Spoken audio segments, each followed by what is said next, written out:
Today, I'm going to share the 6 new healthy habits that I have tried implementing so far this year in 2023.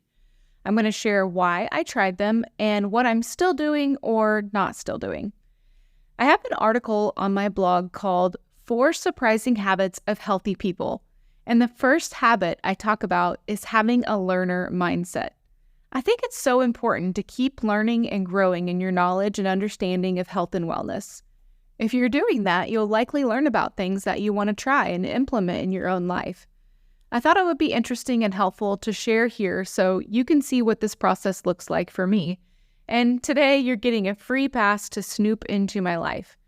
And if any of this was helpful to you at the end, taking a moment to share this episode with a friend or leave us a 5-star review on Apple or Spotify always makes our day. Okay, let's get to snooping. Welcome to the Daily Wellness Podcast, where you can learn about healthy living and be inspired to take the next step in your wellness journey.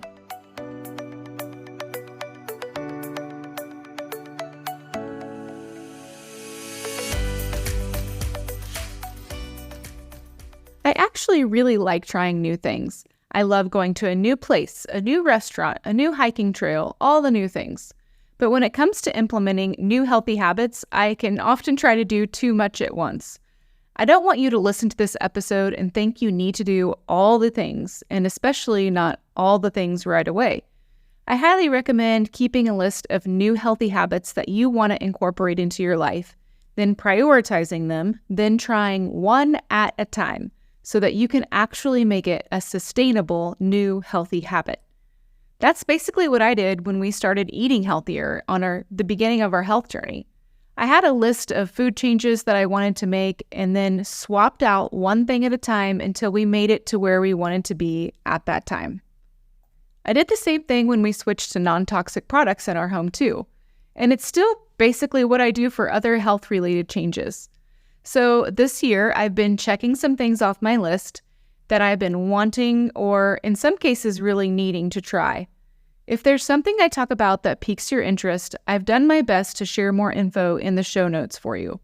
As I go through, I'll share why I tried these things, if I've stuck with them or not, and they're really in no particular order. First is mineral supplementation. I've read so much over the years about the importance of minerals. Our body needs minerals, both macro and trace minerals, to function properly. We're supposed to get minerals from our food and our water. Sadly, most Americans are deficient in minerals for many reasons. The lack of minerals in our soil, and therefore our food, the amount of processed food in the American standard diet, water that's void of minerals, and stress, which depletes our minerals severely. I was curious if intentionally adding minerals back to my diet would make me feel any different. We were already using a good quality sea salt in our cooking, so I decided to start with a trace mineral supplement. I took a liquid one for a whole month straight, I think, only missing a couple of days. But I started to take it less and less after that because honestly, I hated the taste. It was a very strong taste, and they wanted you to start with like a really small amount and then gradually increase as you got used to it. But I just never got used to it. I was forcing it down. I was trying to take it with juice or something, and I really don't like drinking juice. I don't have it on hand often. Anyway, it was just not enjoyable, and therefore it really wasn't sustainable for me. I didn't notice a big change in how I felt during that time either, but I hadn't given it like a long time. I felt like not enough time to really tell if it was going to work. So I wanted to stick with some kind of mineral supplementation, but I needed to switch it out. I needed to find something different to try to get more minerals. And so mainly what I've been doing is adding an electrolyte powder to my water a few times a week. I can share some that I like in the show notes. And I've just been trying to eat more mineral-rich foods like liver, which I'm also going to share more about a little bit later in this episode. So I feel like I have still been able to focus on getting more minerals in. I've just had to adjust my approach in this a bit. The second new healthy habit is a castor oil pack. It's one of the oldest, most widespread healing rituals in the world. It's the ritual of applying castor oil to a piece of organic cotton flannel, placing it on your body, traditionally over the liver, but it can be used in different ways, and wearing it for an hour or more. Castor oil packs claim to do a lot of great stuff, like supporting liver detox, helping reduce inflammation, helping with digestive problems, relaxation, regulating hormones, and a lot more. You shouldn't wear one if you're pregnant, but I'm not pregnant, so I felt like I had nothing to lose by trying this. I found one with functionality that I loved, wasn't messy at all. I've been wearing it as I sleep several nights a week for a couple of months now. This one has been pretty recent. I really tried it to help with liver detoxification, just wanting to support my liver, making sure it's in good shape. It's been an easy thing to do. It's added just really easily into my nightly routine. The only hard part is just remembering to put it on. Like I said, I was kind of worried about it being messy, but it hasn't been at all. And so the only thing I can really say for sure that has gotten better because of this is my digestion and better bowel movements. I definitely recommend this. Reach out if you want more info on it because it's something that even kids can do. On to number 3. At the start of the year, my anxiety was trying to rear its ugly head, I believe due to stress. I'm starting to learn what it feels like in my body when my cortisol is high. And I was noticing the symptoms. For me, it was chest pain, anxiety, and trouble sleeping. And to help with that, I felt like my instincts were telling me to switch up my workout routine. Mainly, I was looking to decrease cardio and increase weight training and strength training. Our family does a lot of CrossFit, which has workouts pre-programmed for us, which is wonderful. But when a workout with a lot of cardio was scheduled, I just tweaked it to lessen the cardio. I made this change because I was trying to give my stress hormones, which we call cortisol, a break. Heavy cardio can make high cortisol worse. I work out in the morning and I don't eat much of anything before I go. So I basically have a fasted workout, which is already not great for cortisol or my stress.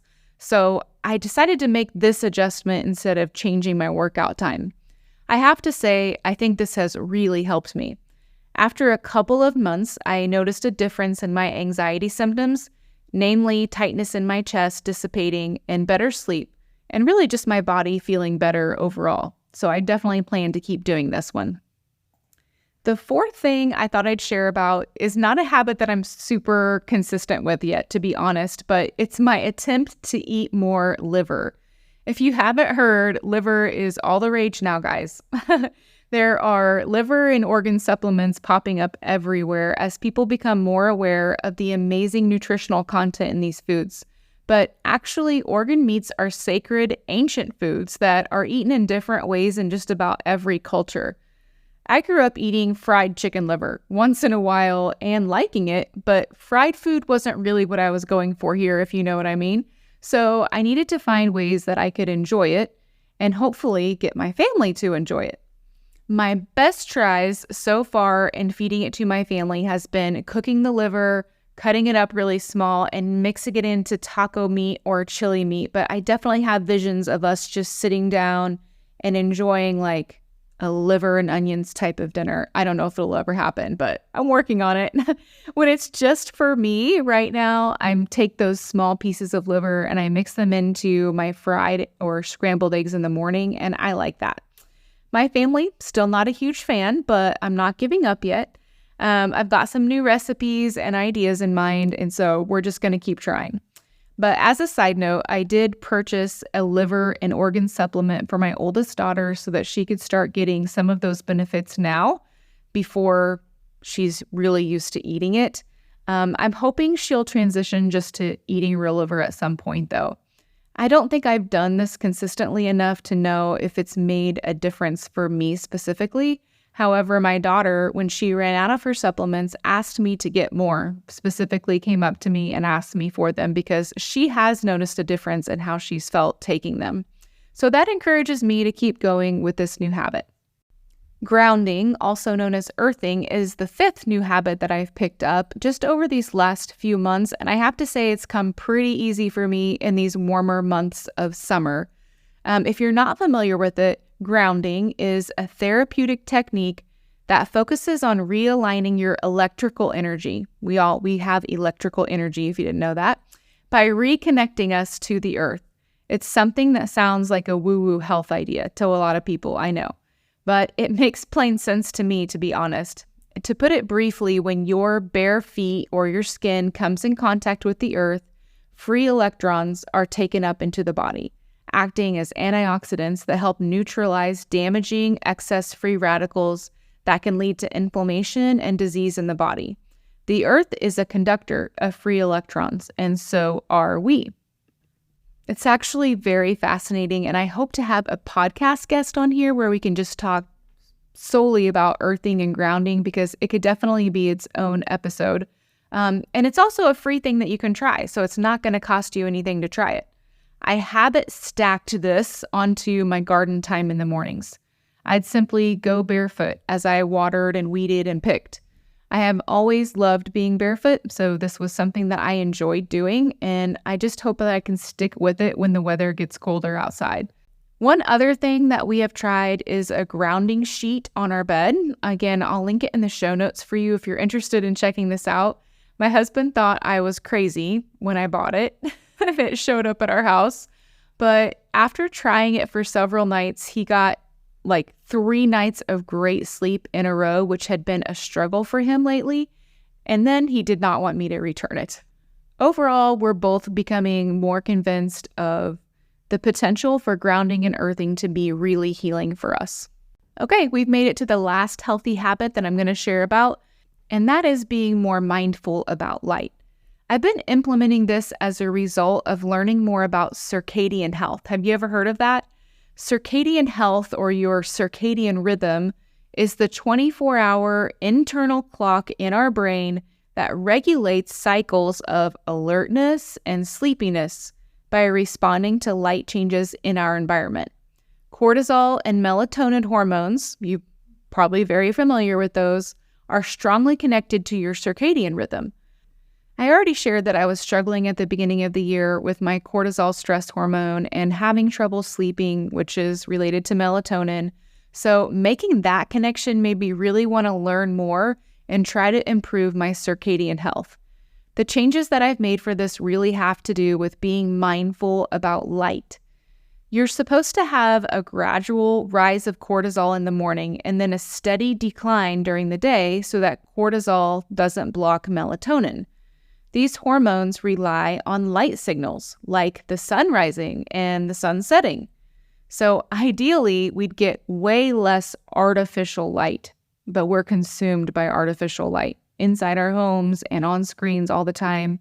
And we'd get way more natural light, but we really don't go outside very much.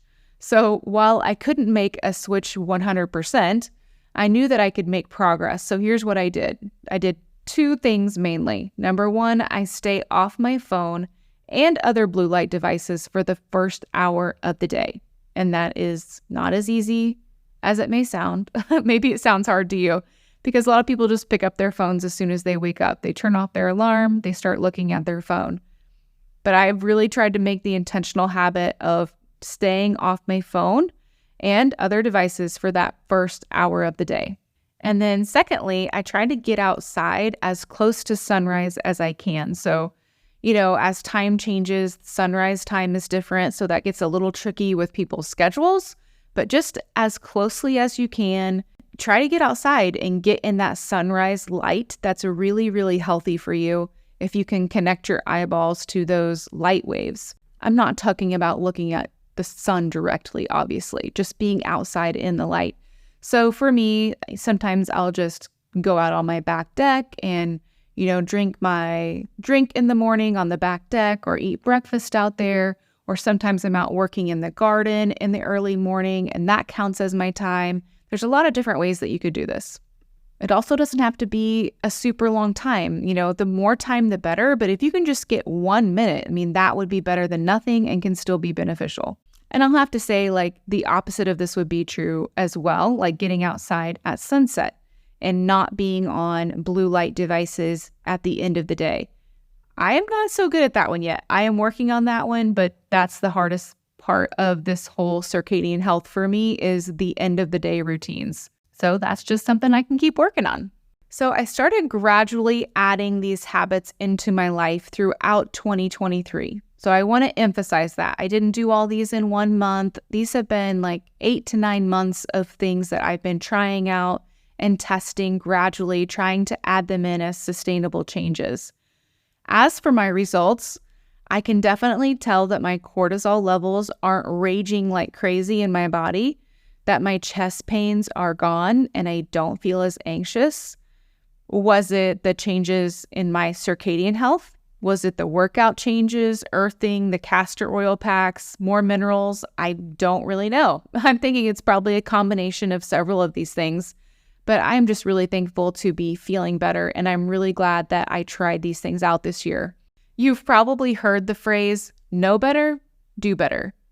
That's really what all of these are for me. As I learn, I try to do better and model that for my kids. But it's not just about doing things for the sake of doing things. It's not so that I could come on this podcast and talk about all the new healthy things I'm trying. It's about feeling better, knowing better, doing better so that I can feel better, so that my family can live an abundant, healthy life. I would argue that learning and developing healthy habits should be a lifelong pursuit. And I hope this episode gave you a few more things to consider trying.